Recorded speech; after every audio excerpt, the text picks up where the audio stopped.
70이 되면 편해질 줄 알았습니다. 그런데 왜 더 불안해질까요?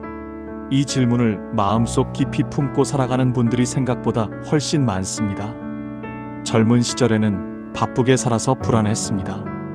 아이를 키워야 했고, 집을 마련해야 했고, 직장에서 버텨야 했습니다. 그렇게 숨가쁘게 달려왔는데 이제 그 모든 것이 어느 정도 끝났습니다. 아이들은 다 컸고 집도 있고 퇴직도 했습니다. 이제야말로 쉬어도 되는 시간인데 이상하게도 마음은 더 무겁습니다. 눈을 뜨면 무언가 모를 허전함이 먼저 찾아옵니다. 통장 잔고를 확인하면서 이 돈이 내가 죽을 때까지 버텨줄까 하는 생각이 들고, 거울을 보면 어느새 노인이 되어 있는 자신이 낯섭니다. 무릎이 쑤시고 계단을 오르면 숨이 차고 병원 갈 일이 점점 많아집니다. 자식들에게 전화라도 하면 바쁘다는 말이 먼저 돌아오고, 오랜 친구들은 하나둘 세상을 떠나고 있습니다. 명절에 모이는 가족도 예전 같지 않고 무언가 조금씩 빠져나가는 느낌. 그 느낌이 쌓이면 불안이 됩니다. 경북 안동에 사는 73세의 이정희 씨는 남편과 함께 30년 넘게 농사를 지었습니다. 아들 둘을 대학까지 보내고 그 아이들이 서울에 자리 잡는 것을 보았습니다. 따로 은퇴를 선언한 것도 아니었지만 어느 날 몸이 예전 같지 않다는 걸 느꼈고 밭일을 줄이기 시작했습니다. 그런데 이상한 일이 벌어졌습니다. 더 한가해졌는데도 불안이 커진 것입니다. 새벽 4시에 눈이 떠지고 다시 잠을 자려 해도 잠이 오지 않았습니다. 이정혜 씨는 이렇게 말했습니다. 일을 할 때는 몸은 힘들어도 마음은 바빠서 잡생각이 없었는데 지금은 몸은 쉬는데 마음이 더 바빠요. 뭘 해야 하는지 모르겠고 내가 지금 뭘 하고 있는 건지도 모르겠어요. 이 이야기가 낯설지 않으시죠? 어쩌면 지금 이 영상을 보고 계신 여러분의 이야기일 수도 있습니다. 퇴직 3년 이내라면 꼭 끝까지 보셔야 합니다. 지금부터 드리는 이야기는 단순한 위로가 아닙니다. 70 이후의 불안이 어디서 오는지, 그리고 어떻게 하면 그 불안에서 벗어나 정말로 편안한 삶을 살 수 있는지에 대한 진지한 이야기입니다. 많은 분들이 불안한 이유를 막연하게 나이 때문이라고 생각합니다. 그러나 나이는 핑계일 뿐입니다. 불안에는 반드시 구체적인 이유가 있습니다. 그 이유를 정확히 알아야 비로소 벗어날 수 있습니다. 오늘 이 이야기 속에 반드시 당신의 이야기가 있습니다. 함께 천천히 들어가 보겠습니다. 왜 70이 되면 더 불안해질까요? 많은 분들이 그냥 나이 드는 게 무서운 것이라고 치부하십니다. 하지만 그게 전부가 아닙니다.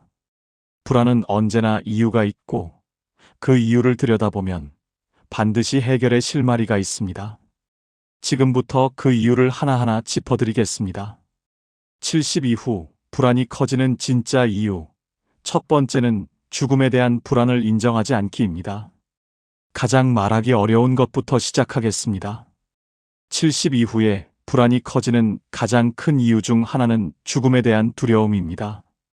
그런데 많은 분들이 이것을 인정하지 않습니다. 나는 그런 것 안 두렵다고 말씀하시는 분들도 있습니다. 하지만 잠 못 드는 새벽에 혼자 침대에 누워 있을 때, 오랜 친구의 부고를 받았을 때, 건강검진 결과를 기다리는 그 짧은 순간에 심장이 쿵 내려앉는 그 느낌. 그것이 바로 죽음에 대한 두려움입니다. 그 두려움을 인정하지 않으면 어떻게 될까요? 두려움은 사라지지 않습니다. 단지 모양을 바꿔서 나타납니다. 충청남도 보령에 사는 74세 최병수 씨는 평생 보험 영업을 했습니다. 젊은 시절부터 죽음에 대해 늘 이야기하는 직업을 가졌지만 정작 본인의 죽음은 한 번도 깊이 생각해 본 적이 없었습니다. 그런데 지난해 초등학교 때부터의 친구가 갑자기 세상을 떠났습니다. 뇌졸중이었습니다. 멀쩡하게 바둑을 두다 쓰러졌고 사흘 만에 눈을 감았습니다. 그 장례식을 마치고 집에 돌아온 최병수 씨는 며칠 동안 이상한 상태가 됐습니다. 밥맛이 없었고 TV를 봐도 아무것도 눈에 들어오지 않았습니다. 그리고 자꾸 이런 생각이 들었습니다.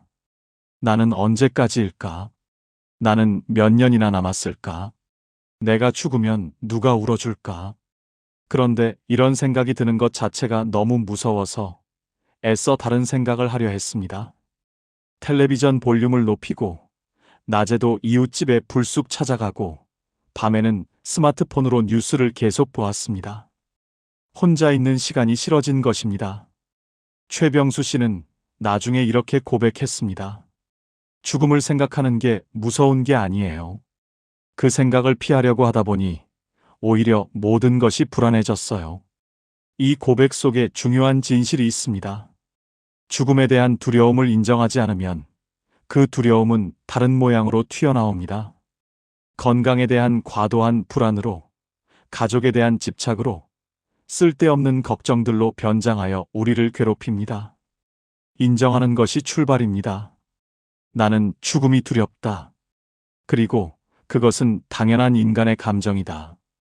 이 한마디를 스스로에게 허락하는 것만으로도 불안의 절반은 줄어들 수 있습니다. 두 번째 이유는 여전히 비교하는 습관입니다. 70이 되어서도 비교는 멈추지 않습니다. 오히려 비교의 종류가 더 다양해집니다. 젊었을 때는 직장이나 연봉을 비교했다면 이제는 자식이 비교 대상이 됩니다. 우리 애는 아직도 전세인데 옆집 아들은 아파트를 샀다더라. 우리 딸은 명절에 한 번 오는데 저 집 딸은 매주 온다더라. 건강도 비교합니다. 저 사람은 우리보다 나이가 많은데 저렇게 정정하게 다니네. 재산도 비교합니다. 우리 살던 동네에 누군 건물을 가지고 있다는데 그 비교들이 쌓이고 쌓이면 나는 왜 이것밖에 안 되지라는 자기 비하로 이어집니다. 전라북도 전주에 사는 71세 박순자 씨는 젊은 시절 가정주부로 평생을 살았습니다. 남편은 소박한 공무원이었고 두 아이를 키우면서 넉넉하지는 않았지만 행복하게 살았습니다. 그런데 은퇴 후 노인정에 나가기 시작하면서 불행이 시작됐습니다. 이웃 할머니들의 이야기를 들을 때마다 자신이 초라해지는 느낌이 들었던 것입니다. 아이고, 우리 아들이 이번에 차를 새로 뽑았다니까. 손자가 벌써 영어 회화를 한다고. 우리 남편이 용돈을 이만큼 줘요. 집에 돌아오면 박순자 씨는 남편에게 괜한 짜증을 냈습니다. 그리고 혼자 이런 생각을 했습니다. 나는 왜 이것밖에 안 될까? 내 인생은 왜 이렇게 평범할까? 하지만 생각해보면 박순자 씨는 아이 둘을 건강하게 키웠고 가족이 함께 밥을 먹는 저녁이 있었고 남편과 40년 넘게 큰 싸움 없이 살아왔습니다. 그것이 얼마나 귀한 일인지 비교하는 습관이 가려버린 것입니다. 비교는 언제나 우리를 패배자로 만듭니다. 왜냐하면 비교는 언제나 자신보다 나은 것을 향하기 때문입니다. 나보다 더 나은 사람은 언제나 존재합니다. 그 무한한 비교의 사다리를 오르는 한 평안은 오지 않습니다. 세 번째 이유는 쓸모를 증명하려는 강박입니다. 퇴직 후에 많은 분들이 이런 말씀을 하십니다. 내가 뭘 해야 할지 모르겠어요.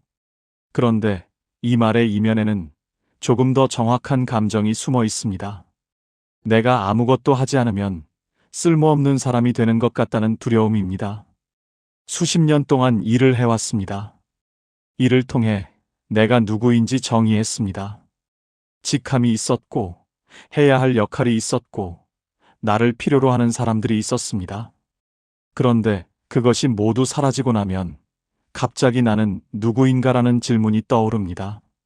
그 질문이 불편해서 일을 억지로 만들기 시작합니다. 필요도 없는데 봉사활동에 여러 개를 등록하고 무리하게 파트타임 일을 찾고 자식들의 일에 지나치게 관여하기도 합니다. 몸이 힘든데도 쉬지 못하는 이유는 쉬면 쓸모없어진다는 두려움 때문입니다. 하지만 생각해 보세요. 쓸모가 있어서 인간이 가치가 있는 게 아닙니다. 인간이기 때문에 가치가 있는 것입니다. 그 순서를 바꾸는 것이 70 이후 평안의 핵심입니다. 네 번째 이유는 관계를 정리하지 못하는 의무감입니다. 70이 되어도 여전히 피곤한 인연을 끊지 못하는 분들이 많습니다. 40년 직이라는 이유로, 친척이라는 이유로, 오랜 이웃이라는 이유로 사실은 만날 때마다 기분이 불쾌하고 에너지가 빠져나가는 관계를 유지합니다. 젊었을 때는 어느 정도 버텨낼 체력이 있었습니다. 하지만 70이 넘으면 몸의 체력만 줄어드는 것이 아닙니다. 감정을 처리하는 에너지도 줄어듭니다. 불편한 자리에서 웃어야 하고, 듣기 싫은 말을 참아야 하고, 맞지 않는 사람과 시간을 보내는 것 자체가 이제는 크게 소진되는 일이 됩니다. 그런데도 끊지 못합니다. 의리라고 생각하고, 내가 너무 예민한 것이라고 자책하기도 합니다. 그 의무감이 삶을 무겁게 만들고 있습니다. 관계는 의무가 아닙니다. 관계는 나눔이어야 합니다. 한쪽만 소진되는 관계는 관계가 아니라 부담입니다. 다섯 번째 이유는 성과 중심 사고를 내려놓지 못함입니다. 평생을 더 나아져야 한다는 생각으로 살아왔습니다. 더 좋은 집, 더 많은 저축, 더 나은 자식들, 더 건강한 몸. 무언가를 향해 나아가는 것이 삶이라고 배웠습니다. 그런데 70이 넘으면 그 성장의 방향이 달라지기 시작합니다. 몸은 이제 더 강해지지 않습니다. 재산은 늘어나기보다 쓰는 쪽이 됩니다. 더 높이 올라갈 사다리도 없습니다. 그때 찾아오는 것이 바로 내려가고 있는 것 같다는 두려움입니다. 쉬면서 죄책감이 드는 것도 이 때문입니다. 아무것도 하지 않는 하루가 낭비된 하루처럼 느껴집니다. 일찍 일어나지 않으면 게으른 것 같고, 배우지 않으면 뒤처지는 것 같고, 운동을 빠지면 건강을 포기한 것 같습니다. 이 성과 중심의 사고방식이 은퇴 후에도 우리를 놓아주지 않습니다. 하지만 한번 생각해 보십시오. 이제 성과를 위해 사는 시대는 지났습니다. 이제는 의미를 위해 사는 시대입니다. 성과는 숫자로 측정되지만 의미는 마음으로 느낍니다. 그 전환이 70 이후의 삶을 바꿉니다. 자, 이 5가지를 하나로 묶을 수 있습니다. 70 이후 불안의 본질은 내려놓지 못함입니다. 죽음을 인정하지 않으려는 마음, 비교를 멈추지 못하는 마음, 쓸모를 증명하려는 마음, 관계를 정리하지 못하는 마음, 성과를 포기하지 못하는 마음. 이 모든 것이 내려놓지 못하는 마음에서 비롯됩니다. 그렇다면 어떻게 내려놓을 수 있을까요? 이제부터가 오늘 이야기의 핵심입니다. 70세부터는 이렇게 살아야 마음이 편안해집니다. 첫 번째, 하루를 단순하게 줄이기입니다. 공자는 이런 말을 남겼습니다. 지족자부, 족함을 아는 자가 진정한 부자라는 뜻입니다. 하루의 족함을 아는 것, 그것이 바로 70 이후의 삶에서 가장 중요한 지혜입니다. 많은 분들이 하루를 너무 빽빽하게 채우려 합니다. 아침에 운동, 오전에 노인 대학, 점심에 친구 약속, 오후에 손자 돌봄, 저녁에 교회. 이렇게 일정이 가득 찬 하루를 잘 살고 있는 것이라고 생각합니다. 그런데 정작 집에 돌아오면 너무 지쳐서 아무것도 할 수가 없고 다음날 아침에 눈을 뜨면 또 그 루틴을 반복해야 한다는 부담감이 밀려옵니다. 이렇게 채운 하루가 정말 풍요로운 하루일까요? 아니면 단지 바쁜 하루일까요? 이 둘은 다릅니다. 풍요롭다는 것은 마음이 충만하다는 것이고, 바쁘다는 것은 몸이 소진된다는 것입니다. 이제는 하루 할 일을 3가지로 줄여보세요. 딱 3가지입니다. 오늘 반드시 해야 할 일 하나, 하고 싶은 일 하나, 그리고 쉬는 시간 하나. 그게 전부입니다. 약속도 마찬가지입니다. 약속과 약속 사이에 반드시 쉬는 시간을 넣으세요. 약속이 끝나고 집에 돌아와서 1시간이라도 쉰 후에 다음 약속을 잡는 것입니다. 처음에는 뭔가를 덜 하는 것 같아서 불안할 수 있습니다. 하지만 하루가 가벼워지면 마음도 가벼워집니다. 그것이 70 이후 하루의 진짜 풍요입니다.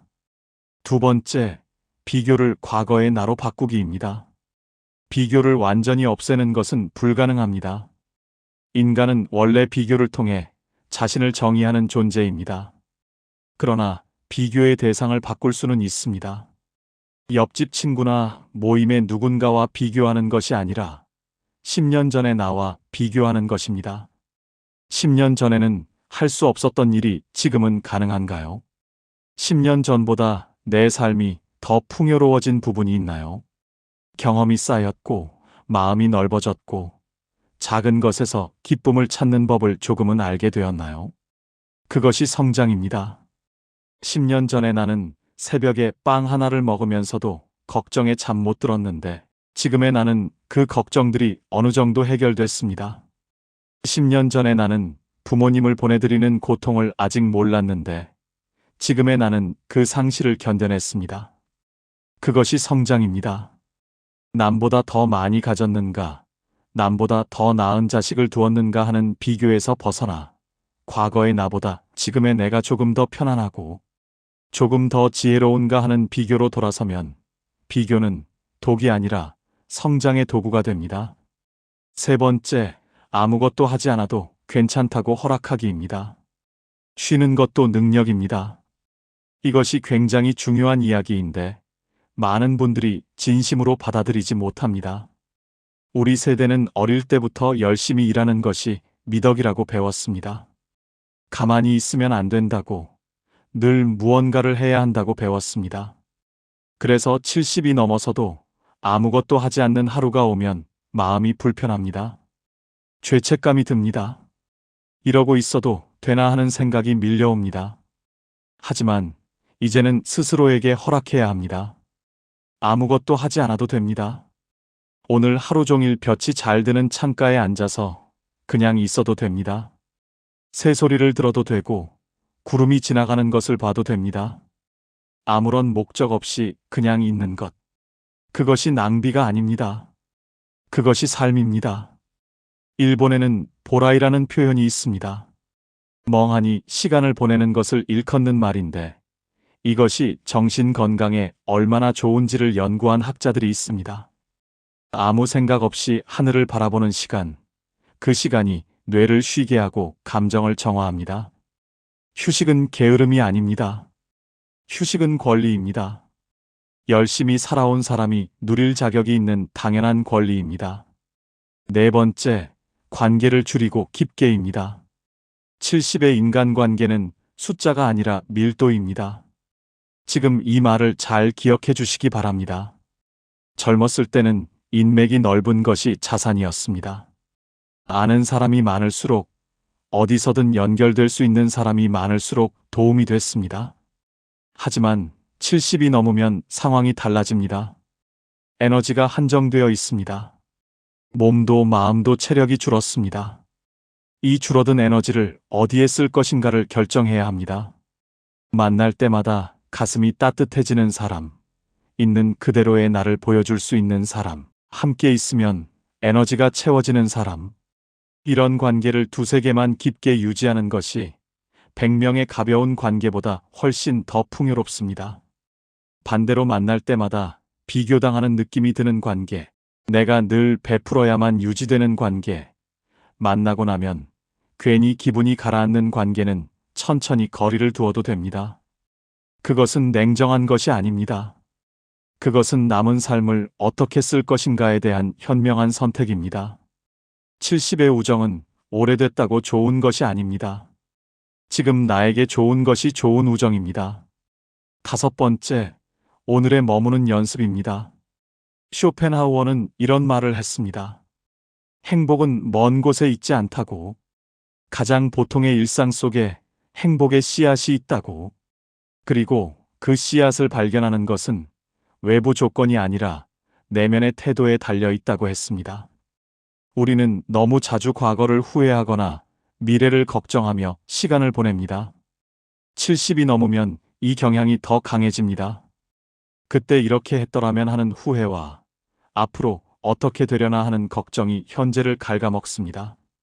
그런데 사실 우리가 살 수 있는 것은 오직 지금 이 순간뿐입니다. 지금 이 순간, 창문으로 들어오는 햇살, 오늘 아침에 먹은 따뜻한 밥 한 공기, 마당에 핀 작은 꽃 한 송이, 저녁에 마시는 커피 한 잔, 천천히 걷는 동네 한 바퀴. 이 평범한 것들이 사실은 대단히 소중한 것들입니다. 건강이 허락할 때 걸을 수 있다는 것, 음식 맛을 느낄 수 있다는 것, 햇살을 느낄 수 있다는 것. 이것이 얼마나 귀한 일인지는 그것을 잃어버렸을 때에야 비로소 알게 됩니다.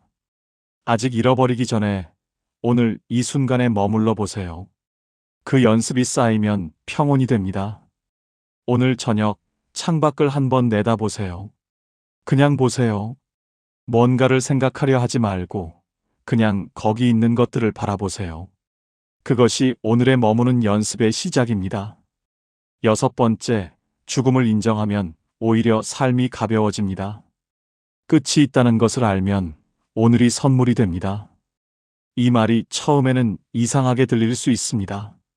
죽음을 생각하면 우울해질 것 같은데 어떻게 삶이 가벼워진다는 것인가요?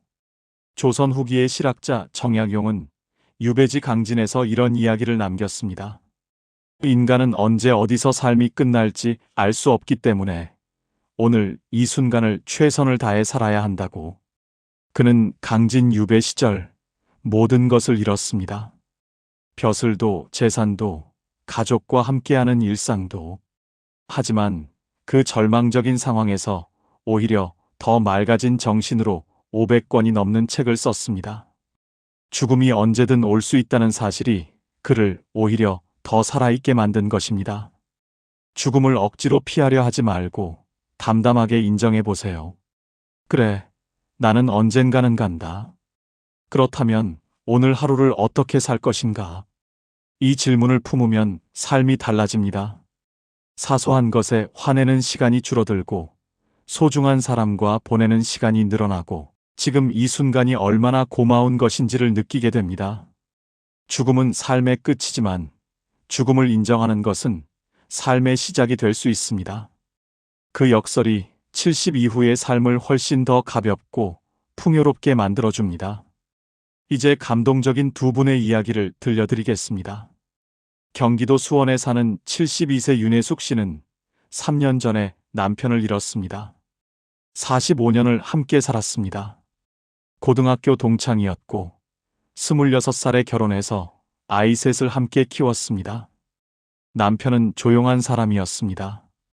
별로 말이 많지 않았고 그래서 싸울 일도 별로 없었습니다. 함께 있으면 그냥 편했습니다. 편하다는 감정이 얼마나 귀한 것인지 그때는 몰랐습니다. 그 남편이 사라졌을 때 윤혜숙 씨는 처음 몇 달 동안 어떻게 지냈는지 기억이 없다고 합니다. 자식들이 걱정해서 번갈아 와서 지냈고 아침마다 밥을 차려줬습니다. 밥을 먹었는데 먹은 것 같지가 않았고 잠을 잤는데 잔 것 같지가 않았습니다. 그런데 자식들이 각자 집으로 돌아가고 나서 정말 혼자가 되었을 때 무너지기 시작했습니다. 새벽 2시에 눈이 떠지면 남편의 빈자리가 너무 크게 느껴졌습니다. 오른쪽 이불이 차갑고 그 차가움이 너무 서럽게 느껴졌습니다.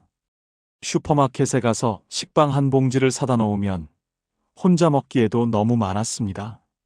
밥 한 공기를 짓는 것이 너무 많아서 밥을 안 하고 빵으로 끼니를 때우다 보면 기운이 없었습니다.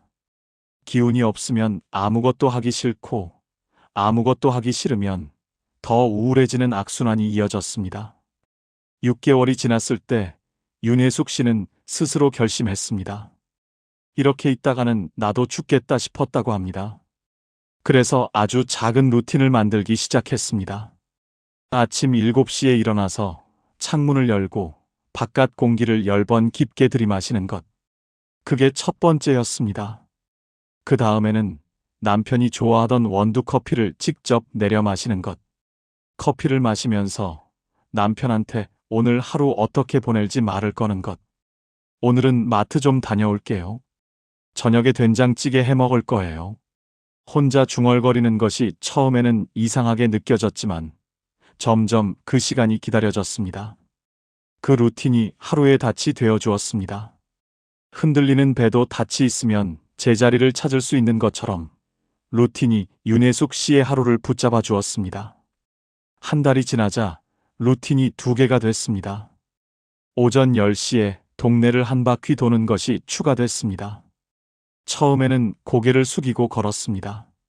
마주치는 사람들과 눈이 마주치면 왠지 자신이 불쌍하게 보일 것 같아서였습니다. 그런데 2달쯤 지나자 고개가 올라갔습니다. 길가에 꽃이 보이기 시작했습니다. 강아지를 산책시키는 이웃이 웃으며 인사를 건넸을 때 오랜만에 미소가 지어졌습니다. 1년이 지난 지금 윤혜숙 씨는 동네 걷기 모임에 나갑니다. 일주일에 2번, 오전 8시에 공원에서 3명이 함께 걷습니다. 많이 웃지는 않습니다. 화려하게 살지도 않습니다. 그러나 아침에 눈을 뜰 때 오늘 하루를 살겠다는 마음이 생긴다고 합니다. 그것으로 충분합니다. 그것으로 정말로 충분합니다. 윤혜숙 씨는 이런 말을 했습니다. 남편이 없어서 슬픈 건 여전해요. 그런데 슬픔이 있어도 살아갈 수 있다는 걸 알게 됐어요. 슬픔도 내 삶의 일부라는 걸 이제는 받아들이게 됐어요. 그 한마디가 오늘 이 영상을 보고 계신 분들께 닿기를 바랍니다. 서울 은평구에 사는 75세 강민철 씨는 35년간 중학교 체육교사였습니다. 수백 명의 학생들에게 운동을 가르쳤고 교장까지 올라갔습니다. 퇴직식 날 학교 강당에서 선생님들과 학생들이 박수를 치며 배웅해 줬습니다. 꽃다발도 받고 케이크도 먹고 기념 사진도 찍었습니다. 그리고 집에 돌아왔습니다. 문을 열고 집에 들어섰을 때 아내가 수고했어요 라고 말했습니다. 그게 전부였습니다. 35년간의 일이 그렇게 끝났습니다. 다음 날 아침 알람을 끄고 다시 누웠습니다. 갈 데가 없었습니다. 예전 같으면 이미 학교 운동장에 나가 아이들의 체육 수업 준비를 하고 있을 시간이었습니다. 처음 한 달은 쉬어야 한다고 생각했습니다. 그 다음 한 달은 여행이라도 다녀와야겠다고 생각했습니다. 제주도에 혼자 다녀왔는데 아름다운 경치가 눈에 들어오지 않았습니다. 그냥 왔다 간다는 느낌이었습니다. 아내는 당신 왜 그래? 행복해야 할 거 아니야 라고 했지만 강민철 씨는 행복이 어디서 오는 것인지 모르겠었습니다. 교사로 살 때는 아이들의 성장이 보람이었습니다. 그런데 지금 자신의 삶에는 성장이 보이지 않았습니다. 그냥 매일 똑같이 시간이 흘러가는 것 같았습니다. 6개월이 지나자 몸도 이상해졌습니다. 운동을 안 하니까 살이 찌고, 살이 찌니까 무릎이 아프고, 무릎이 아프니까 더 움직이기 싫어졌습니다. 아내와 다투는 날도 늘었습니다. 하루 종일 집에 있으니 사소한 것에도 부딪혔습니다. 그러다 어느 날 은평 지역 복지관에서 운동 봉사자를 모집한다는 전단지를 봤습니다. 노인들을 대상으로 간단한 스트레칭과 가벼운 체조를 가르쳐줄 사람을 찾는다는 내용이었습니다. 강민철 씨는 처음에는 망설였습니다. 봉사라니, 나 같은 사람이 봉사를 해도 되나? 교장까지 한 사람인데. 하지만 그냥 한번 가봤습니다. 거창하게 생각하지 않기로 했습니다. 그냥 한 번만 가보기로 했습니다. 복지관에 처음 들어섰을 때 70대, 80대 어르신 15명이 의자에 앉아 기다리고 있었습니다. 강민철 씨가 앞에 서서 천천히 팔을 올렸다 내렸다 하는 동작을 보여주자 어르신들이 따라 했습니다. 어떤 분은 팔이 잘 올라가지 않아서 눈살을 찌푸리고 어떤 분은 킬킬 웃으면서 이게 생각보다 어렵네요 라고 했습니다. 수업이 끝나고 한 할머니가 다가와서 말했습니다. 선생님 덕분에 몸이 좀 풀렸어요. 다음 주에도 오실 거죠? 그 한마디였습니다. 그 한마디에 강민철 씨의 눈이 뜨거워졌습니다. 집에 돌아오는 버스 안에서 오랜만에 내가 필요한 사람이구나라는 느낌이 들었습니다. 그게 2년 전의 일입니다. 지금 강민철 씨는 일주일에 3번 봉사를 나갑니다. 예전만큼 화려하지는 않습니다. 교장 선생님이라는 호칭도 없습니다. 하지만 복지관 어르신들이 기다려준다는 사실이, 그 기다림이 그의 하루를 채워줍니다. 강민철 씨가 나중에 이런 말을 했습니다. 은퇴하고 나서 한동안 내가 쓸모없다고 느꼈어요. 그런데 지금 생각해보면 쓸모 있어야 산다는 생각 자체가 잘못된 거였어요. 나는 그냥 나이기 때문에 살아야 하는 거지 쓸모가 있어서 사는 게 아니잖아요. 근데 그 사실을 이해하는데 1년이 걸렸어요. 그 말이 오늘 이 영상을 보고 계신 여러분께도 닿기를 바랍니다. 70은 채우는 나이가 아닙니다. 덜어내는 나이입니다. 이 문장을 한 번 더 읽어보세요. 70은 채우는 나이가 아니라 덜어내는 나이입니다. 우리는 태어나서 지금까지 끊임없이 채워왔습니다. 지식을 채웠고, 경험을 채웠고, 재산을 채웠고, 관계를 채웠습니다. 그 채움이 삶을 만들어 왔습니다. 그리고 그 채움이 있었기에 지금의 내가 있습니다. 그 노력은 충분히 인정받아야 합니다. 하지만 이제는 방향을 바꿀 때입니다. 더 이상 채우는 것이 목적이 아닌 시간이 왔습니다. 이제는 무엇을 내려놓을 것인가, 무엇을 버릴 것인가, 무엇으로부터 자유로워질 것인가를 생각할 시간입니다. 채우는 사람은 늘 배가 고픕니다. 하지만 덜어내는 사람은 가벼워집니다. 가볍다는 것은 자유롭다는 것입니다. 자유롭다는 것은 평온하다는 것입니다. 존재가 성과보다 중요합니다. 당신이 무언가를 잘하기 때문에 소중한 것이 아닙니다. 당신이 누군가에게 도움이 되기 때문에 가치가 있는 것이 아닙니다. 당신은 그냥 당신이기 때문에 소중합니다. 70년이 넘는 삶을 살아온 그 존재 자체가 이미 충분한 가치입니다. 그 세월 동안 얼마나 많은 것을 견뎌냈습니까? 얼마나 많은 사람을 사랑했습니까? 얼마나 많은 아침을 맞이했습니까? 그 모든 것이 당신이라는 존재를 구성하고 있습니다. 성과를 내야 존재의 의미가 생기는 시기는 이미 지났습니다. 이제는 그냥 잘 쉬고, 잘 먹고, 좋아하는 사람과 시간을 보내고, 하루를 무사히 마치는 것. 그것이 70 이후의 충분한 하루입니다. 쓸모보다 평온입니다. 오늘 하루 아무것도 하지 않았어도 그 하루에 평온이 있었다면 그것은 성공한 하루입니다. 남에게 인정받지 못했어도 스스로 마음이 편안했다면 그것은 잘 살아낸 하루입니다. 쓸모가 있어서 사는 것이 아니라 살아있기 때문에 쓸모가 생깁니다. 순서를 바꾸어야 합니다. 이제 오늘 이 영상을 마치면서 내일 할 일 하나를 정해보시기 바랍니다. 거창한 것이 아니어도 됩니다.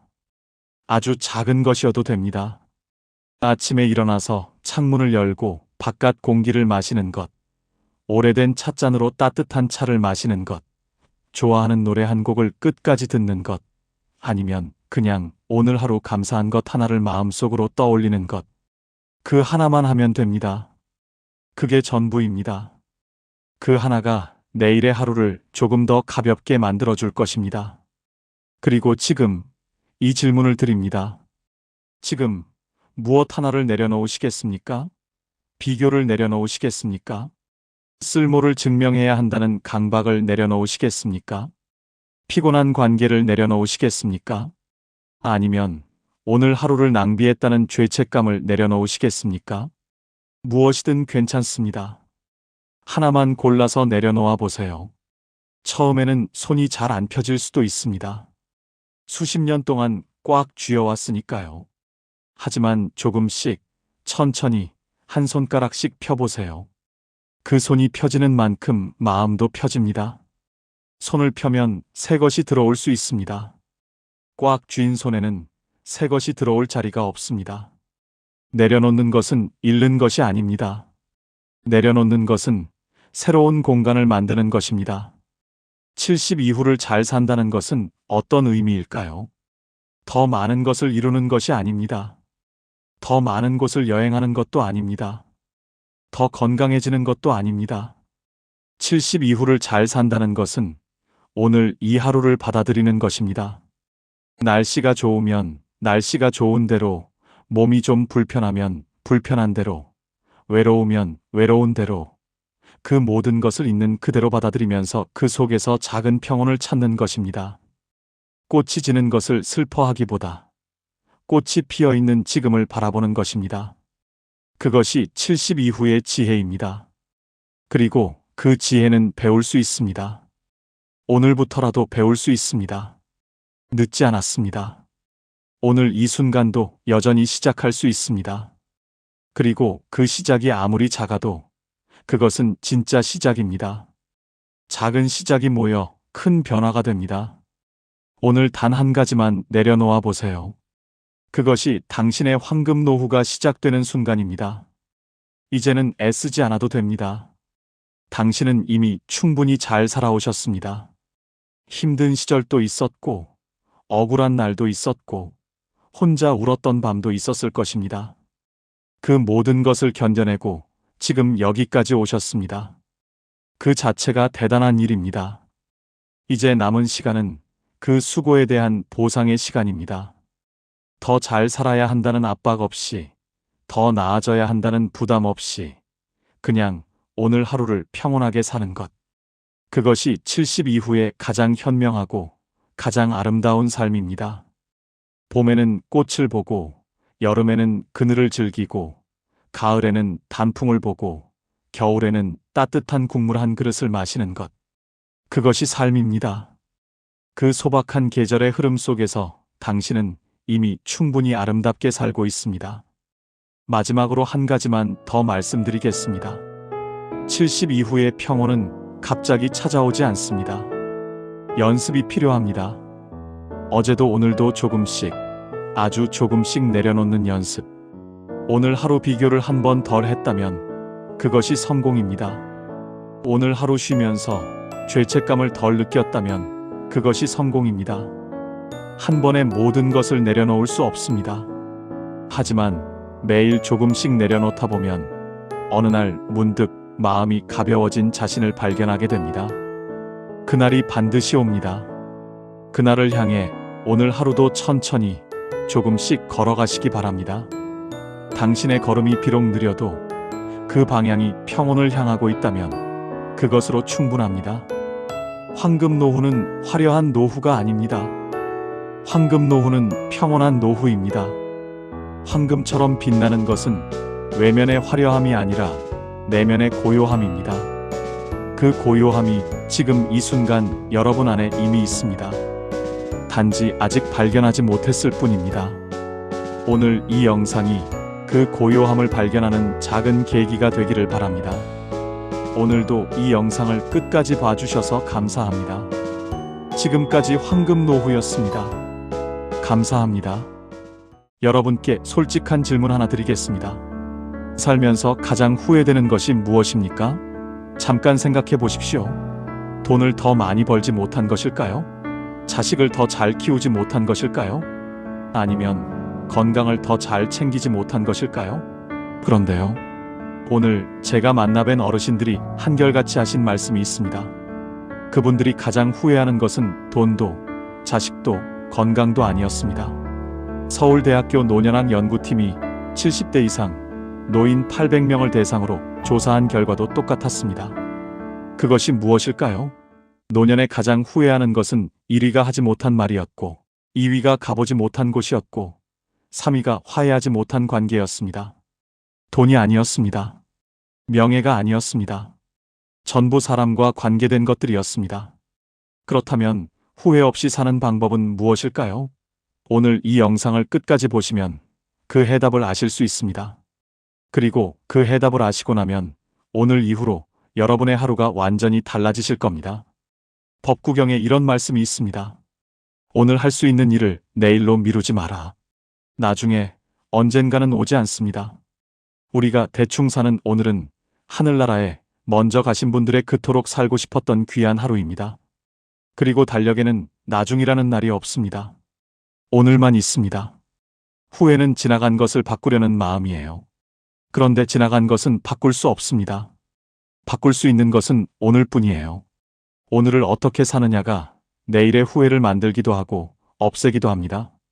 오늘 제가 알려드릴 5가지 이야기가 바로 그것입니다. 그런데 한 가지 미리 말씀드리겠습니다. 5가지 중에 가장 중요한 것은 4번째입니다. 끝까지 저와 함께 해주십시오. 나이 들수록 인생을 행복하게 사는 법. 첫 번째입니다. 하고 싶은 말은 오늘 하십시오. 평생 참으셨다고요? 이제 그러지 마세요. 경남 거제에 사시는 74살 박말순 어르신 이야기입니다. 어르신은 평생 하고 싶은 말을 참으셨습니다. 가족한테도, 친구한테도, 이웃한테도요. 좋다는 말, 고맙다는 말, 보고 싶다는 말. 다 마음속에만 있었습니다. 말로 꺼내는 것이 쑥스러우셨거든요. 우리 세대가 다 그렇잖아요. 표현하는 것이 낯간지럽고 말로 하지 않아도 알겠지 하는 마음이요. 그런데 어르신에게 가장 친한 친구가 있으셨습니다. 40년을 함께한 친구였습니다. 동네에서 만나서 시집도 같이 가고 자식도 비슷한 때에 낳고 힘든 일이 있으면 서로 기대던 친구였습니다. 어르신이 그 친구한테 하고 싶었던 말이 있으셨습니다. 너 덕분에 내가 여기까지 살았어. 그 말이요. 근데 그 말이 늘 마음속에만 있었습니다. 다음에 만나면 해야지, 다음에 만나면 해야지 하시다가 그냥 지나갔습니다. 그러다 어느 날 아침이었습니다. 전화가 왔습니다. 그 친구가 새벽에 갑자기 쓰러지셨다는 겁니다. 어르신이 달려가셨습니다. 병원 응급실이었습니다. 친구는 의식이 없었습니다. 어르신이 친구 손을 잡으셨습니다. 친구 손이 차가웠습니다. 평생 그 손을 잡고 웃고 울었는데 그날 그 손이 차가웠습니다. 어르신이 그 손을 꼭 잡으시고 귀에 대고 말씀하셨습니다. 야, 너 덕분에 내가 여기까지 살았어. 고마워. 친구가 들으셨는지 모릅니다. 사흘 뒤에 친구는 세상을 떠나셨습니다. 어르신이 장례식장에서 친구 영정 앞에 앉으셨습니다. 국화꽃이 놓여 있었습니다. 영정 속 친구가 웃고 있었습니다. 어르신이 그 웃음을 바라보셨습니다. 하고 싶었던 말들이 그제야 올라왔습니다. 웃겼던 기억들, 같이 울었던 날들, 고마웠던 순간들. 40년이 한꺼번에 올라왔습니다. 근데 이제 들을 사람이 없었습니다. 어르신이 영정을 보시면서 혼자 말씀하셨습니다. 진작 말할 걸 그랬다. 그 말이 영정 앞에서 어르신을 오래 붙잡았습니다. 돌아오는 길 내내 그 말이 어르신 안에서 울렸습니다. 진작 말할 걸 그랬다. 심리학에서는 이것을 표현되지 못한 감정의 무게라고 합니다.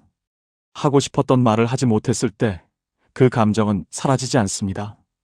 오히려 마음속에 쌓이고 굳어집니다. 그리고 더 이상 전할 수 없게 됐을 때 그 무게가 가장 크게 느껴집니다. 어르신이 집에 오시는 길에 결심하셨습니다. 이제 하고 싶은 말은 오늘 하자. 더 이상 나중으로 미루지 말자. 그날 이후 어르신이 달라지셨습니다. 남은 친구들한테 전화를 하기 시작하셨습니다. 그냥요. 보고 싶어서요. 친구가 전화를 받고 깜짝 놀랐습니다. 무슨 일 있어? 어르신이 웃으셨습니다. 아니, 그냥 목소리 듣고 싶어서. 친구가 한참 있다가 말했습니다. 나도 마침 내 생각하고 있었는데. 두 분이 한참을 전화 통화를 하셨습니다. 아무것도 아닌 이야기들을요. 그 전화가 그날 친구의 하루를 바꿨습니다. 자식한테도 달라지셨습니다. 아들이 먼 길을 달려왔을 때 예전엔 그냥 들어오라고만 하셨는데 그날은 문 앞에서 말씀하셨습니다. 왔구나. 보고 싶었어. 아들이 멈칫했습니다. 어머니가 그런 말씀을 하신 게 처음이었거든요. 아들이 아무 말 없이 어르신을 안았습니다. 쇼펜하우어는 이런 말을 했습니다. 우리가 나누는 말 한마디가 상대방의 하루를 바꿀 수 있다. 그런데 그 말을 하지 않으면 아무것도 바뀌지 않는다. 말은 때가 있습니다. 꽃이 피는 때가 있듯 말도 피어야 할 때가 있습니다. 그때를 놓치면 꽃이 지듯 말도 사라집니다. 어르신이 이렇게 말씀하셨습니다. 말은 마음속에 있으면 내 것이지만 꺼내면 두 사람 것이 돼요. 나눠야 두 배가 돼요. 친구한테 못한 말이 평생 후회로 남았어요. 이제는 하고 싶은 말은 오늘 해요. 여러분께 여쭤보고 싶습니다. 지금 이 순간 하고 싶은 말이 있으신 분이 계십니까? 그 말을 오늘 하십시오. 내일로 미루지 마십시오. 그렇다면 두 번째는 무엇일까요? 혹시 가보고 싶으셨던 곳이 있으십니까? 아직 나중으로 미루고 계신 곳이요. 나이 들수록 행복하게 사는 법. 두 번째입니다. 가보고 싶은 곳은 지금 가십시오. 충북 충주에 사시는 77살 김옥순 어르신 이야기입니다. 어르신에게는 꼭 가보고 싶은 곳이 있으셨습니다. 경주였습니다. 어릴 때 교과서에서 불국사 사진을 보고 언젠가는 꼭 가봐야지 했습니다. 결혼하고 나서도 그 마음이 있었습니다. 남편이랑 같이 가야지. 근데 자식들이 어리고 살림이 빠듯하고 몸이 좀 나아지면 하다가 세월이 흘렀습니다. 자식들이 다 크고 나서는 이번엔 남편이 편찮으셨습니다. 남편 몸이 좀 나아지면 가야지. 그러다 남편이 먼저 가셨습니다. 어르신이 남편 떠나보내시고 한동안 멍하게 지내셨습니다. 어느 날 장롱을 정리하시다가 오래된 수첩을 꺼내셨습니다. 거기에 가보고 싶은 곳들이 적혀 있었습니다. 경주 불국사, 전주 한옥마을, 강릉바다. 어르신이 그 수첩을 보시다가 눈물이 나셨습니다. 남편이랑 같이 가려고 적어놨던 것들이었거든요. 이제 혼자 가야 하는데 혼자 가는 게 무슨 의미가 있나 싶으셨습니다. 그냥 수첩을 덮으셨습니다. 그러다 딸이 놀러 왔습니다. 어르신이 그 수첩 이야기를 하셨더니 딸이 말했습니다. 엄마, 혼자 가면 어때요? 어르신이 말씀하셨습니다. 혼자 가는 게 무슨 재미야? 딸이 말했습니다. 가는 게 재미있는 거잖아요. 함께 가는 사람이 없으면 아버지 생각하면서 가면 되잖아요. 어르신이 그 말이 마음에 걸리셨습니다. 며칠을 생각하셨습니다. 그러다 어느 날 아침에 버스표를 예매하셨습니다. 경주 가는 버스요. 혼자요. 버스를 타시는데 손이 좀 떨리셨다고 합니다. 이 나이에 혼자 여행을 가다니 싶으셨습니다. 그래도 가셨습니다. 불국사 입구에 내리셨습니다. 돌계단을 올라가셨습니다. 천천히요. 다리가 좀 아프셨지만 올라가셨습니다. 그리고 불국사 앞에 서셨습니다. 어르신이 그 자리에서 한참 서 계셨습니다. 교과서에서 보던 그 건물이 눈앞에 있었습니다. 생각보다 컸습니다. 생각보다 아름다웠습니다. 어르신 눈에 눈물이 고였습니다. 남편 생각이 나셨습니다. 여보, 나왔어요. 당신과 같이 오려고 했는데 내가 혼자 왔어요. 혼자여도 용기 내서 당신이 옆에 있다 생각하고 왔어요. 어르신이 한참을 그 자리에 서 계셨습니다. 순간 남편이 그리워 뺨위로 흐르는 눈물을 주체할 수 없었습니다. 한평생 살아왔던 순간순간이 영화 필름처럼 스쳐 지나갔습니다. 그러다 살짝 미소 지으셨습니다. 왔구나. 드디어 왔구나. 그 한마디가 평생의 나중을 끝냈습니다. 어르신이 그날 불국사 경내를 천천히 걸으셨습니다. 아무도 기다리는 사람이 없었습니다. 빨리 가야 할 이유가 없었습니다. 돌 하나하나를 보시면서 걸으셨습니다. 처마 끝을 보시면서 걸으셨습니다. 그날 어르신이 사진을 찍으셨습니다. 혼자서요. 셀카를요. 평생 셀카를 찍어본 적이 없으셨는데 그날 찍으셨습니다. 집에 오셔서 딸한테 그 사진을 보내드렸습니다. 딸이 전화를 했습니다. 엄마 표정 좀 봐요. 너무 좋아 보여요. 어르신이 그 말을 들으시고 생각하셨습니다. 그렇구나. 나 좋아 보이는구나. 심리학자들은 이것을 이렇게 설명합니다. 미뤄온 것을 실제로 행동으로 옮기는 순간 뇌에서 도파민이 분비되면서 성취감과 함께 자기 효능감이 높아진다고요. 쉽게 말하면 이렇습니다. 나중에 하려고 했던 것을 오늘 하는 순간 뇌가 기뻐한다는 겁니다. 나중이라는 말은 사실 두려움의 다른 이름입니다. 혼자 가면 어쩌지, 나이 들어서 가면 이상하지 않을까, 그 두려움이 나중을 만드는 겁니다. 그런데 그 두려움을 넘어서는 순간 불국사 앞에 서게 됩니다. 어르신이 이렇게 말씀하셨습니다. 나중에는 없어요. 달력에 나중이라는 날은 없어요. 오늘만 있어요. 가고 싶으면 지금 가세요. 혼자 가도 돼요. 혼자 가는 것도 여행이에요. 여러분께 여쭤보고 싶습니다. 지금 이 순간 가보고 싶은 곳이 있으십니까? 그곳에 언제 가실 겁니까? 나중으로 미루고 계신 것은 아닙니까? 지금 가십시오. 세 번째로 넘어가겠습니다. 혹시 지금 마음속에 오래된 갈등이 있으십니까? 화해하지 못한 관계가 있으십니까? 나이 들수록 행복해지는 법 세 번째입니다. 용서는 상대방이 아니라 나를 위한 것입니다. 전남 광양에 사시는 76살 최수님 어르신 이야기입니다. 어르신에게는 오래된 가족 갈등이 있으셨습니다. 남매 간의 일이었습니다. 어릴 때부터 사이가 좋지 않으셨던 남매였는데 어른이 되고 나서 재산 문제로 크게 다퉜습니다. 그 뒤로 20년 동안 말을 안 하셨습니다. 명절에도 서로 시간을 달리해서 다녔습니다. 어르신은 그 동생을 생각하면 아직도 속이 끓으셨습니다. 억울하셨고 서운하셨고 분하셨습니다. 그 감정이 20년이 지났는데도 그대로였습니다. 어르신이 친구한테 그 이야기를 하면 친구가 말했습니다. 그냥 용서해. 나이 들어서까지 그러면 뭐가 좋아? 어르신이 말씀하셨습니다. 용서? 내가 왜 용서해? 내가 잘못한 게 없는데. 그 말이 맞았습니다. 어르신이 잘못한 것이 없었습니다. 그런데 그 억울함을 20년 동안 품고 사셨습니다. 그러다 어느 날 동생이 아팠다는 소식을 들으셨습니다. 위암이었습니다. 수술을 했다는 말을 들으셨습니다. 어르신이 그날 밤 잠을 못 주무셨습니다. 어릴 적 동생이 귀여웠는데 왜 동생하고 이렇게 되었을까? 동생은 미운 사람인데 왜 잠이 안 오지? 어르신이 새벽에 누워서 생각하셨습니다. 동생이 위독해져서 죽으면 어떡하지? 그 생각이 드는 순간 어르신이 스스로 놀라셨습니다. 동생이 그냥 미운 줄 알았는데. 어르신이 며칠을 생각하셨습니다. 그러다 어느 날 차를 타셨습니다. 동생 집 쪽으로 가셨습니다. 집 앞에 도착하셨습니다. 차에서 내리셨습니다. 대문 앞에 서셨습니다. 초인종이 보였습니다. 손이 올라가지 않았습니다. 멍하니 서 계셨습니다. 5분이 지났습니다. 10분이 지났습니다. 20분이 지났습니다. 담장 너머로 마당에 감나무가 보였습니다. 어릴 때 동생과 같이 그 감나무에서 감을 따던 기억이 올라왔습니다. 까르르 웃으며 재밌던 적도 있었어요. 마음이 착잡했습니다. 어르신이 결국 돌아서셨습니다. 차에 타셨습니다. 집으로 오셨습니다. 그런데 이상했습니다. 집에 오시는 길에 마음이 조금 가벼우셨습니다. 초인종을 누르지 못했는데도요. 동생을 만나러 가려고 했다는 것만으로도 뭔가 달라지는 것 같으셨습니다. 일주일이 지났습니다. 어르신이 다시 차를 타셨습니다.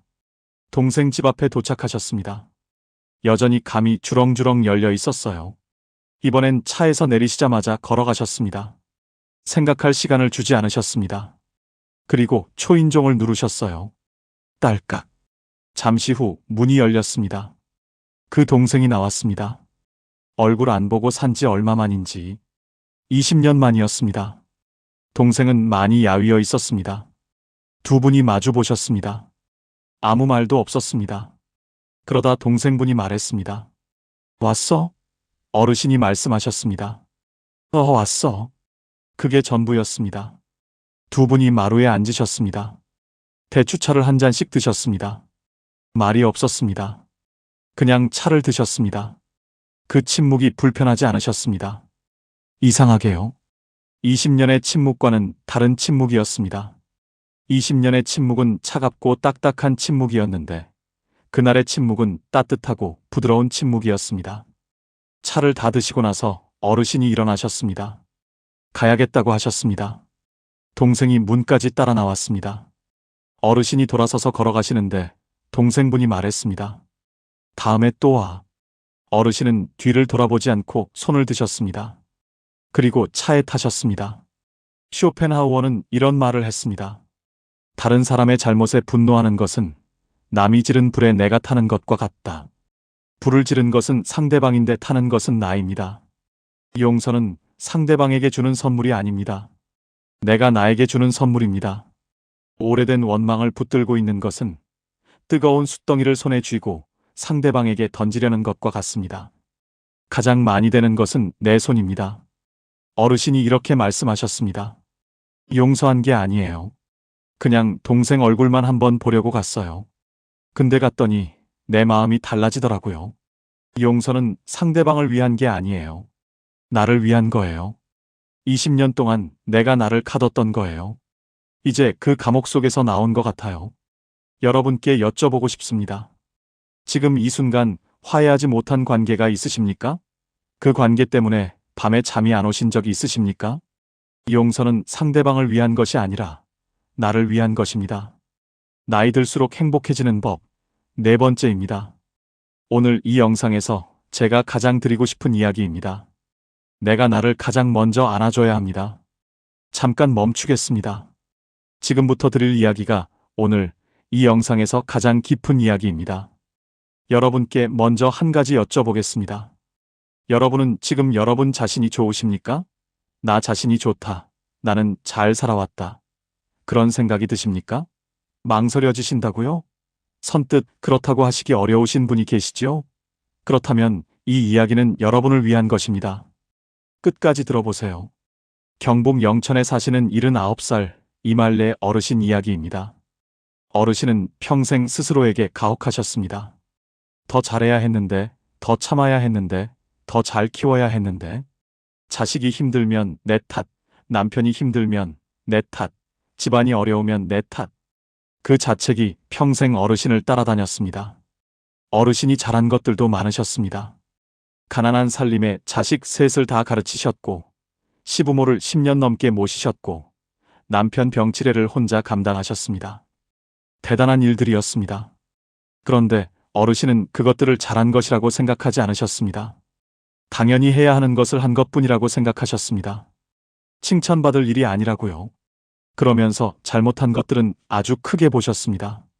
자식한테 한번 크게 화를 냈던 것, 시어머니한테 퉁명스럽게 대했던 것, 남편한테 서운한 말을 했던 것, 그것들이 수십 년이 지나도 마음속에 남아 있으셨습니다.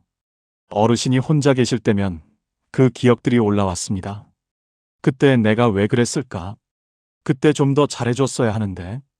그 자책이 어르신을 오래 붙잡았습니다. 정말 힘들었습니다. 울컥울컥한 날이 수없이 많았습니다. 그러다 어르신 팔순 생일날이었습니다. 자식들이 다 모였습니다. 손주들도 왔어요. 케이크에 불을 켰습니다. 다들 박수를 치셨습니다. 어르신이 소원을 비시고 불을 끄셨습니다. 케이크를 자르는데 중학교 다니는 손녀가 어르신 옆으로 왔습니다. 그리고 말했습니다. 할머니는 할머니 자신이 좋아요? 어르신이 그 질문을 들으시고 웃으시려다가 멈추셨습니다. 좋아요? 할머니 자신이요? 그 질문이 어르신한테 처음으로 오는 질문이었습니다. 평생 누구도 그런 걸 물어본 적이 없었습니다. 어르신 스스로도 그런 걸 생각해 본 적이 없었습니다. 어르신이 난처한 표정을 지으면서 대답을 못 하셨습니다. 손녀가 초롱초롱한 눈으로 할머니의 대답을 기다렸어요.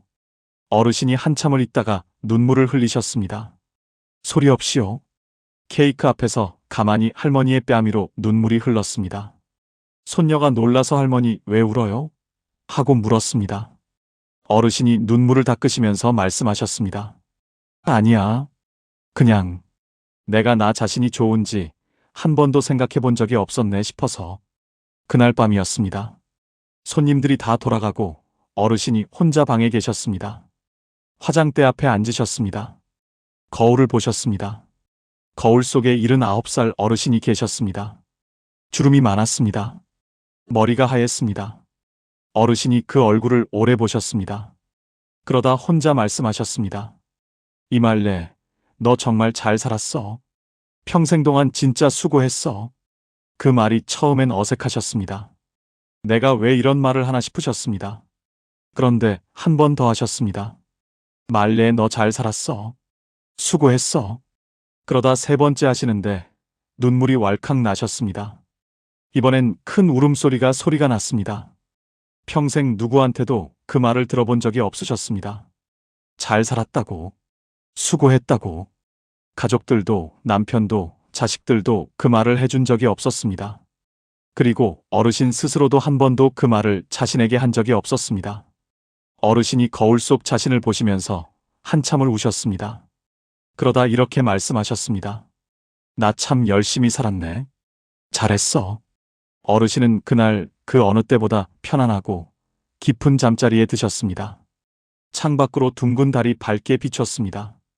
보건복지부 노인 정신건강실태조사에 따르면 자기 자신에 대한 긍정적 평가가 낮은 노인일수록 우울감과 고독감이 높고, 반대로 자기 수용도가 높은 노인일수록 삶의 만족도가 3배 이상 높은 것으로 나타났습니다. 나를 사랑하는 것이 이기적인 것이 아닙니다. 내가 먼저 나를 안아줘야 남도 안아줄 수 있습니다. 자책은 내가 나를 때리는 것과 같습니다. 남이 나를 때리면 피하면 됩니다. 그런데 내가 나를 때리면 피할 곳이 없습니다. 가장 잔인한 폭력은 자기 자신에게 하는 폭력입니다. 어르신이 이렇게 말씀하셨습니다. 팔순이 돼서야 거울 보면서 잘 살았다고 했어요. 진작 했어야 했는데 그게 제일 후회돼요. 여러분께 부탁드리고 싶습니다. 오늘 밤 잠드시기 전에 거울을 한번 보십시오. 그리고 자신에게 이렇게 말씀해 주십시오. 잘 살았어. 수고했어. 그 말이 진심이니까요. 거짓이 아니니까요. 이제 마지막입니다. 나이 들수록 행복해지는 법 5번째입니다. 오늘이 가장 젊은 날입니다. 여러분, 지금 이 순간 여러분의 나이가 몇이십니까? 70이십니까? 75이십니까? 80이십니까? 그 나이가 많다고 생각하십니까? 그런데 한 가지 말씀드리겠습니다. 지금 이 순간이 여러분의 남은 인생에서 가장 젊은 때입니다. 내일이 되면 오늘이 가장 젊었던 날이 됩니다. 그러니까 지금 이 순간이 가장 젊습니다. 다산 정약용 선생은 말씀하셨습니다. 지금 이 순간이 남은 인생에서 가장 젊은 때다. 오늘 이 하루를 충분히 살아야 한다. 오늘 4분 어르신을 만났습니다. 친구를 보내고 나서 하고 싶은 말을 오늘 하기 시작하신 박말순 어르신, 혼자 불국사에 가셔서 드디어 왔구나 하신 김옥순 어르신, 20년 만에 형제집 초인종을 누르신 최순임 어르신, 팔순 생일날 밤에 거울 앞에서 처음으로 잘 살았어 하신 이말래 어르신. 그분들이 공통으로 하신 말씀이 있습니다.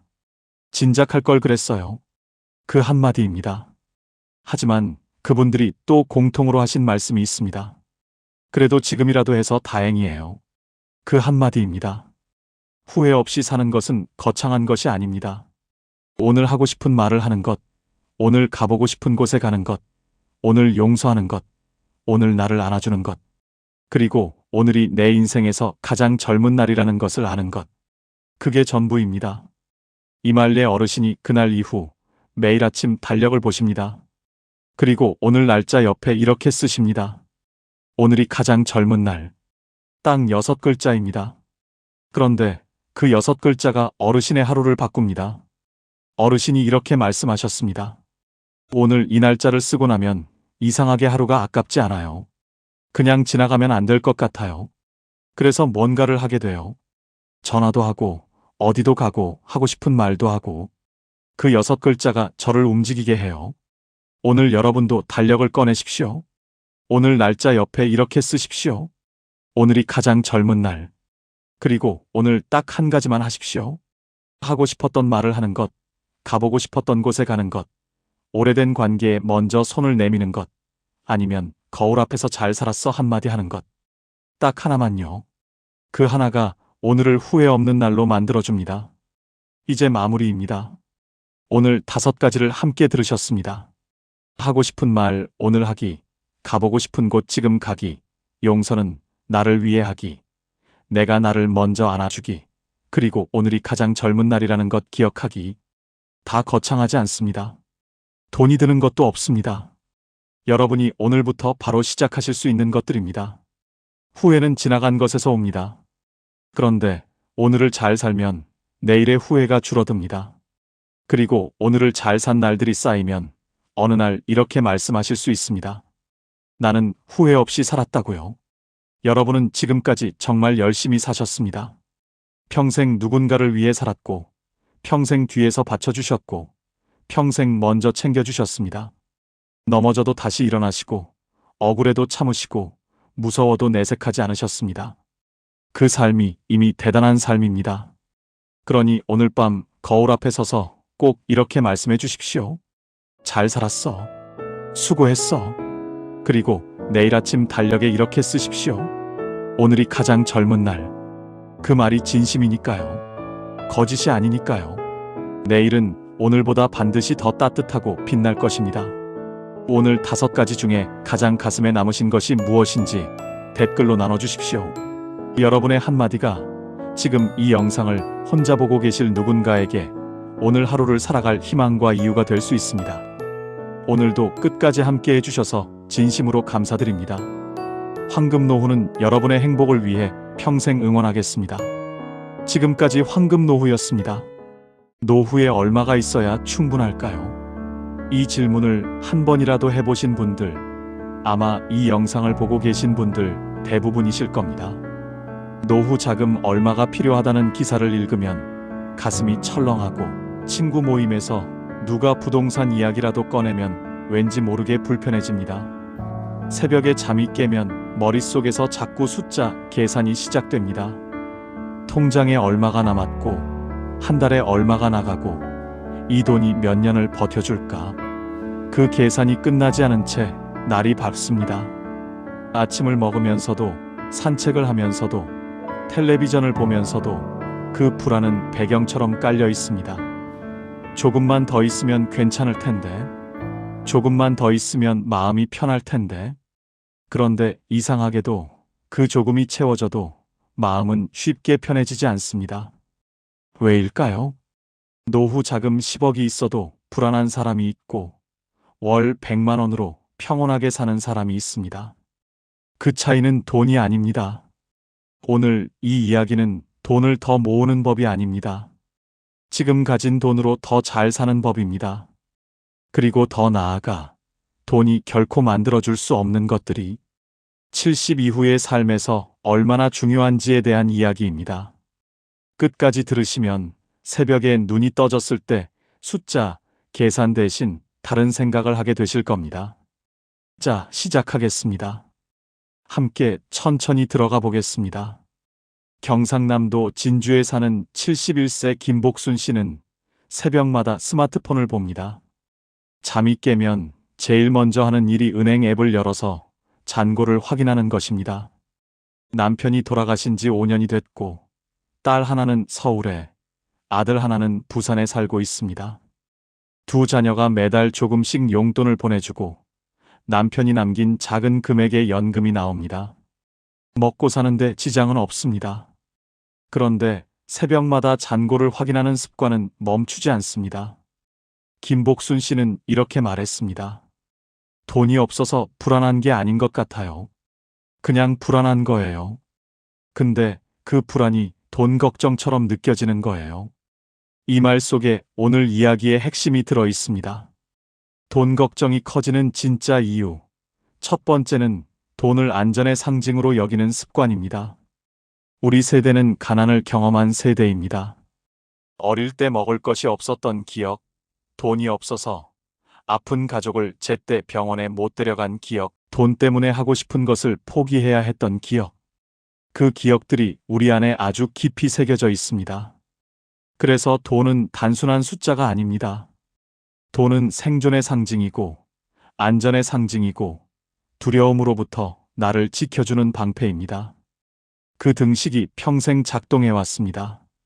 돈이 있으면 안전하고, 돈이 없으면 위험하다. 그런데 70이 넘어서도 그 등식이 그대로 작동하고 있는 것입니다. 실제로 지금 당장 굶을 처지가 아닌데도 몸속 어딘가에 새겨진 그 오래된 두려움이 새벽마다 통장 잔고를 확인하게 만드는 것입니다. 이것은 의지의 문제가 아닙니다. 평생 살아온 방식의 문제입니다. 그러나 이제는 그 등식을 조금 느슨하게 풀어볼 때가 됐습니다. 두 번째 이유는 비교에서 오는 상대적 빈곤감입니다. 절대적으로 부족한 것이 아닌데도 부족하게 느껴지는 것. 그것이 상대적 빈곤감입니다. 모임에 나가면 누군가는 해외여행 이야기를 하고 누군가는 자녀가 집을 사줬다는 이야기를 합니다. 뉴스에서는 노후 자금으로 몇 억이 필요하다는 이야기가 나옵니다. 그 숫자들과 나의 현실을 비교하는 순간 충분했던 것이 갑자기 부족해 보입니다. 오늘 아침 따뜻하게 밥을 먹었고 몸에 큰 이상이 없고 지낼 집이 있는데도 비교는 언제나 우리를 가난하게 만듭니다. 내가 가진 것을 보는 것이 아니라 내가 갖지 못한 것을 보게 만들기 때문입니다. 그리고 그 비교는 70이 넘어서도 멈추지 않습니다. 오히려 더 예민해지기도 합니다. 세 번째 이유는 미래에 대한 통제 욕구입니다. 앞으로 얼마나 더 살지 모르니까라는 말. 이 말 속에는 불확실성에 대한 두려움이 담겨 있습니다. 인간은 원래 통제할 수 없는 것을 두려워합니다. 언제 아플지, 얼마나 더 살지, 어떤 일이 생길지, 이 모든 것이 불확실합니다.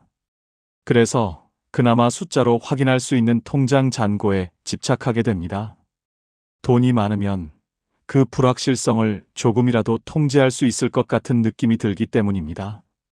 하지만 돈은 미래를 통제해주지 않습니다. 돈은 선택지를 늘려줄 뿐입니다. 그리고 진짜 불안, 즉 언젠가는 죽는다는 사실, 언제 아플지 모른다는 사실은 아무리 많은 돈이 있어도 사라지지 않습니다. 그 진실을 받아들이는 것이 돈 걱정으로부터 자유로워지는 첫걸음입니다. 네 번째 이유는 돈이 없으면 사랑받지 못할 것 같다는 두려움입니다. 이것은 많은 분들이 의식하지 못하는 감정입니다. 하지만 자식에게 짐이 될까봐 걱정하는 마음, 용돈을 받을 때 자존심이 상하는 느낌, 손자에게 용돈을 못 줄 때 느끼는 미안함. 이 모든 감정의 뿌리에는 돈 없는 나는 사랑받을 자격이 없는 것 아닐까라는 두려움이 있습니다. 그리고 이것은 우리 세대가 살아온 방식과 깊이 연결되어 있습니다. 주는 것이 사랑이고 베푸는 것이 존재의 증명이었던 시대를 살아왔기 때문입니다. 그런데 이제 더 이상 주기 어려운 나이가 됐을 때 그 역할이 흔들리면서 불안이 커지는 것입니다. 하지만 생각해 보세요. 자식이 여러분을 사랑하는 것은 여러분의 통장 잔고 때문이 아닙니다. 여러분이 여러분이기 때문입니다. 그 사실을 믿는 연습이 필요합니다. 자, 이 네 가지를 하나로 묶으면 이렇게 됩니다. 70 이후 돈 걱정의 본질은 돈이 부족해서가 아니라 돈 없이는 괜찮을 수 없다는 믿음 때문입니다. 그 믿음을 조금씩 바꾸는 것. 그것이 오늘 이야기가 향하는 방향입니다. 그렇다면 돈이 만들어줄 수 없는 것들, 그러나 70 이후의 삶을 진짜로 풍요롭게 만들어주는 것들은 무엇일까요? 지금부터가 오늘 이야기의 핵심입니다. 돈으로 살 수 없는 것 첫 번째, 아침에 일어나고 싶은 이유입니다. 돈이 아무리 많아도 아침에 눈을 뜨는 것이 무겁다면 그 삶은 풍요롭지 않습니다. 반대로 통장에 많지 않아도 오늘 하루 기다리는 것이 있다면 그 사람의 하루는 충분합니다. 기다리는 것이 거창할 필요는 없습니다.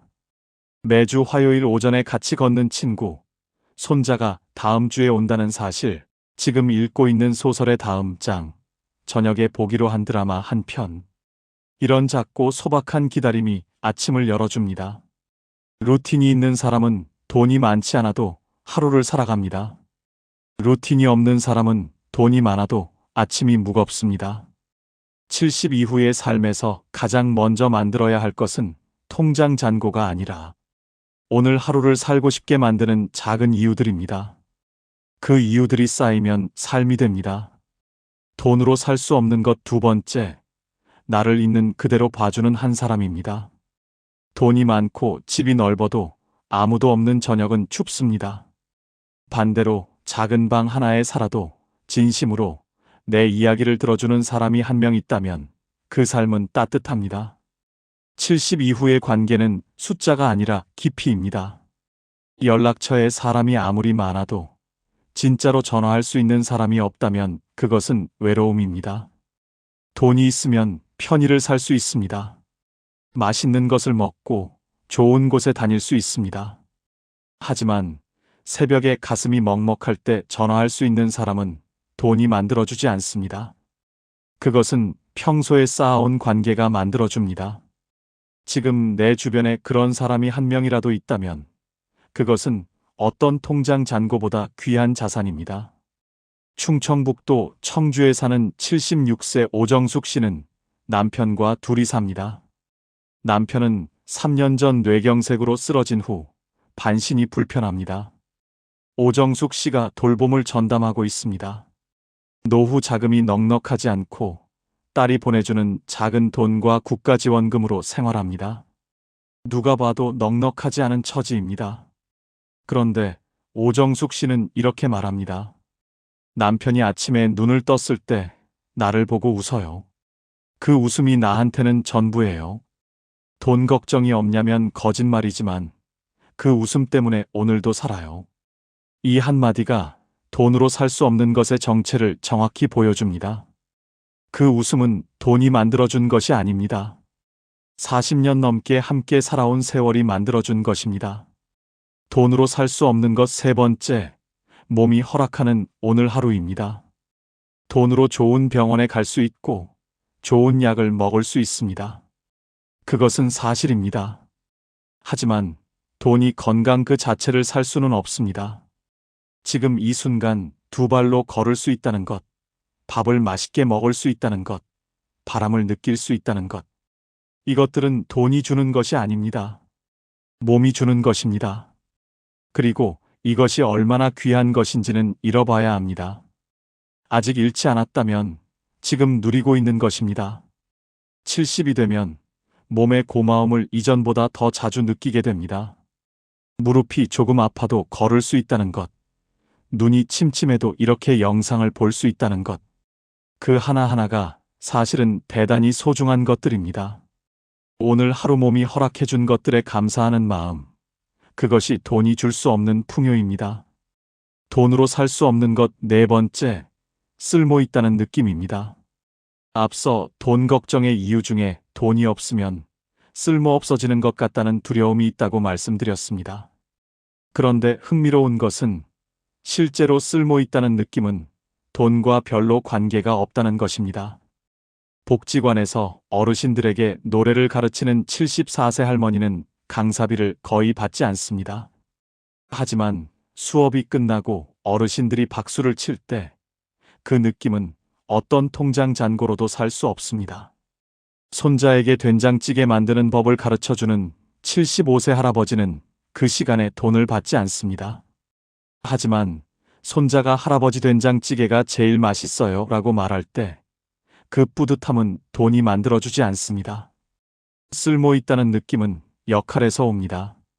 그리고 그 역할은 돈이 많아야 가질 수 있는 것이 아닙니다.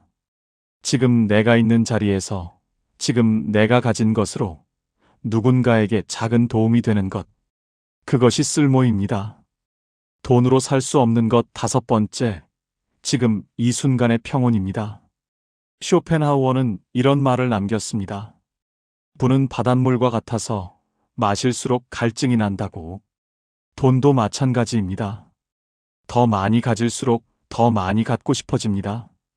1억이 있으면 2억이 있으면 좋겠고 2억이 있으면 5억이 있으면 좋겠습니다. 그 끝은 없습니다. 그러나 만족은 외부 조건이 아니라 내면의 결단에서 옵니다. 지금 이 정도면 충분하다는 결단, 그 결단이 평온을 만들어줍니다. 그 결단은 돈이 만들어주지 않습니다. 내가 만들어야 합니다. 지금 이 순간 창밖에 햇살이 들어오고 따뜻한 차 한 잔이 있고 몸에 큰 통증이 없다면 그것이 평온입니다.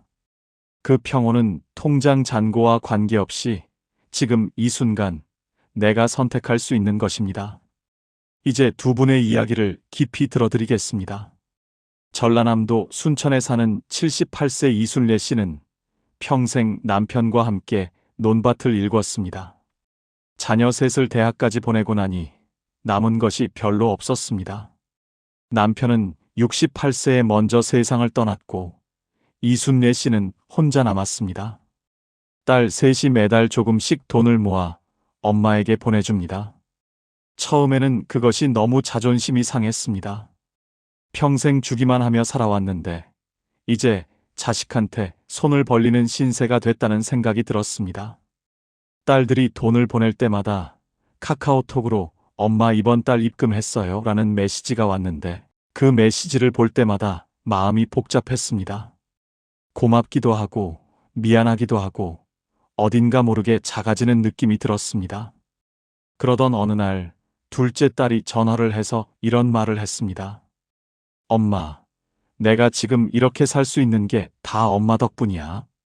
엄마가 나 낳고 키우느라 얼마나 힘들었어. 이 돈은 용돈이 아니라 내가 엄마한테 드리는 감사예요.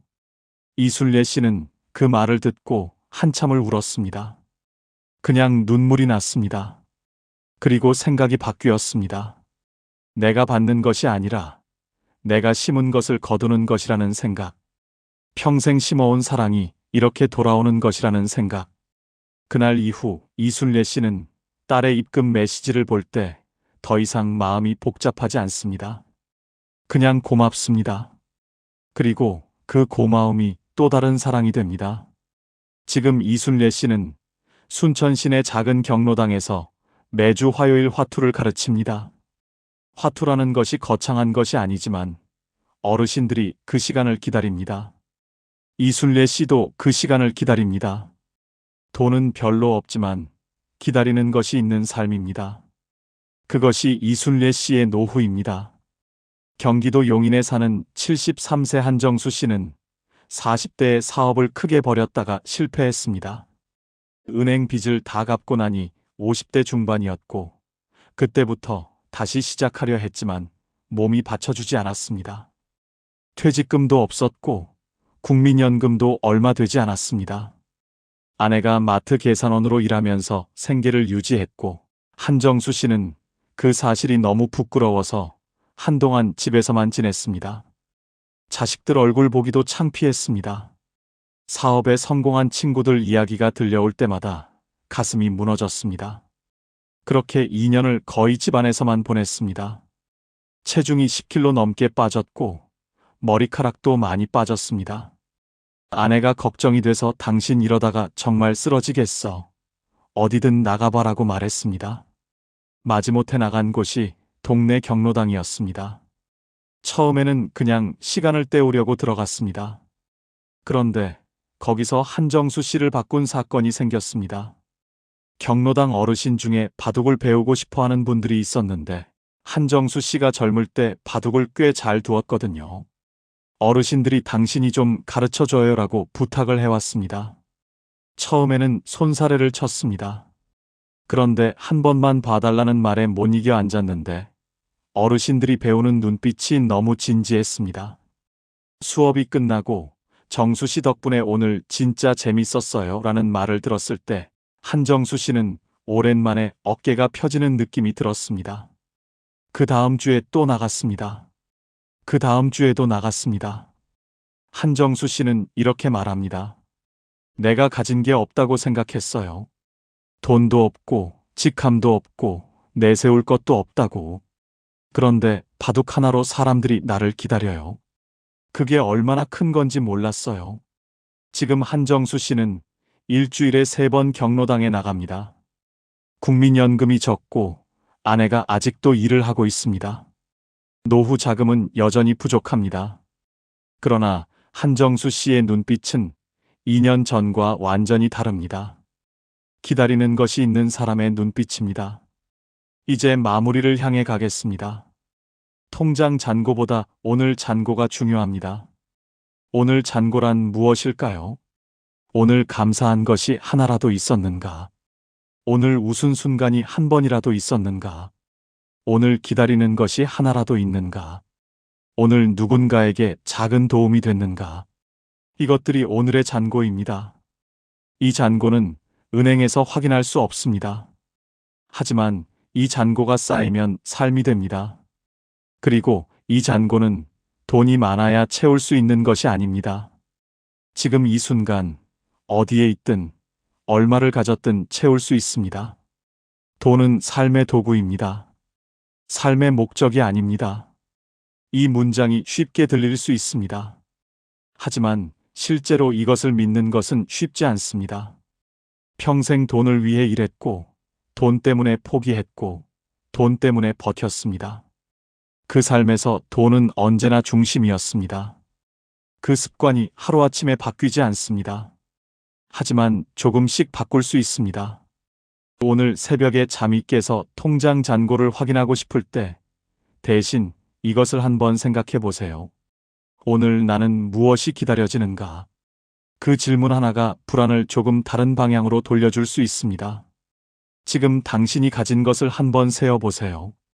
통장 잔고 말고 진짜로 가진 것들을. 오늘 아침 먹은 따뜻한 밥, 지금 앉아있는 자리, 창문으로 들어오는 빛, 이 영상을 볼 수 있는 눈과 들을 수 있는 귀, 당신을 생각하는 사람이 세상 어딘가에 있다는 사실. 이것들은 돈이 만들어준 것이 아닙니다. 그러나 이것들이 없다면 어떤 돈도 의미가 없습니다. 당신은 지금 이 순간 생각보다 훨씬 많은 것을 가지고 있습니다. 단지 그것들이 통장에 찍히지 않을 뿐입니다. 그리고 지금 이 질문을 드립니다. 오늘 돈 없이도 좋았던 순간이 있었습니까? 아침 햇살이 따뜻하게 느껴진 순간, 누군가와 나눈 짧은 대화가 기분 좋았던 순간, 오랜만에 먹은 음식이 맛있었던 순간, 별 이유 없이 마음이 잠깐 가벼워진 순간. 그런 순간이 오늘 하루에 하나라도 있었다면 오늘은 풍요로운 하루입니다. 그것이 보이기 시작하면 삶이 조금씩 달라집니다. 불안이 완전히 사라지지는 않습니다. 하지만 불안보다 감사가 조금 더 커지는 날들이 늘어납니다. 그 날들이 모이면 노후가 됩니다. 돈이 만들어주는 노후가 아니라 내가 만들어가는 노후. 당신의 노후는 통장이 아니라 당신의 하루가 만들어갑니다. 이 말을 오늘 하루 한 번만 기억해 주세요. 내일 아침 눈이 떠지면 통장 앱 대신 오늘 기다리는 것 하나를 먼저 떠올려 보세요. 아주 작은 것이어도 됩니다. 오늘 점심에 먹을 것, 오후에 걷기로 한 공원, 저녁에 볼 드라마 한 편. 그 작은 기다림이 하루를 열어줍니다. 그 하루들이 쌓이면 당신의 황금 노후가 됩니다. 이제는 애쓰지 않아도 됩니다. 더 많이 가지려 하지 않아도 됩니다. 지금 가진 것으로 충분히 오늘을 살 수 있습니다. 당신은 이미 충분히 잘 살아오셨습니다. 그리고 지금도 충분히 잘 살고 있습니다. 오늘도 이 영상을 끝까지 봐주셔서 감사합니다. 황금 노후는 여러분을 평생 응원하겠습니다. 감사합니다.